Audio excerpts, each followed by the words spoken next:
जी बधाई हो आपको, आपके बेटे का फौज में सिलेक्शन हो गया है। फौज में सिलेक्शन? जी, ये अगले महीने की 20 को ज्वाइनिंग है। अपने मन से ये लड़का कुछ भी करने लगा।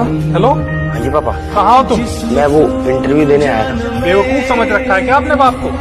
इंटरव्यू देने की आड़ में चोरी छुप के तुमने आर्मी ज्वाइन कर ली और हमें बताया भी नहीं। और एक बात बता, इस दिन के लिए तुझे नाचों से पाला था मैंने कि तू बड़ा होके फौज में चला जाए। तुझे पता भी है आर्मी की नौकरी कैसी होती है, एक सेकंड का भरोसा नहीं होता, कब गोली सीने के आर पार हो जाए। मैंने कोई आर्मी ज्वाइन नहीं की, नहीं मैंने कोई फॉर्म भरा और नहीं मुझे कोई शौक है आर्मी ज्वाइन करने का। तो ये तेरे नाम से लेटर क्यों आया है? पापा मुझे लगता है किसी गलत एड्रेस पे आ गया, आप एड्रेस चेक करवाओ पहले, ठीक है? और मैं लेट हो रहा हूँ इंटरव्यू के लिए, आप बाद में फोन करना, मैं घर आके बात करता हूँ आपसे।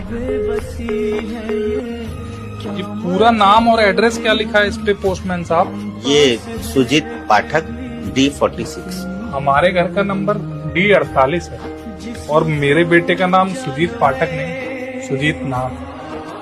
आपने तो खामखा डरा ही दिया था मुझे। एक मिनट सर, बुरा ना माने तो एक बात कहूँ। कहिए। आपको अपना देश तो सुरक्षित चाहिए, लेकिन देश की सुरक्षा के लिए आप अपने घर से किसी को भेजना नहीं चाहते। लेकिन क्या आप जानते हैं कि आपके ऐसे ही दृष्टिकोण की वजह से आज जवान पीढ़ी और बच्चों में फौजियों के प्रति वो सम्मान और वो आदर नहीं बचा। अभी आप अपने बेटे से जब बात कर रहे थे ना, तो उससे साफ पता लग रहा था कि आप ही नहीं, आपका बेटा भी फौज की नौकरी के पक्ष में नहीं है। कितना स्वार्थ छिपा है इस बात में कि आपको बेटा तो चाहिए, फौजी नहीं। ये लेटर देखकर तो आप डर ही गए, पर यकीन मानिए आप अकेले नहीं हैं। आपके जैसे बहुत सारे माँ बाप हैं जिन्हें लगता है कि फौज की नौकरी सुरक्षित नहीं है। लेकिन क्या कभी आपने थोड़ा सा समय निकालकर सोचा कि फौज में जो हमारे देश की रक्षा के लिए खड़े हैं वो भी किसी के बेटे हैं? आप जानते हैं कि आज शहरों से फौज में जाने वालों का प्रतिशत बहुत कम है,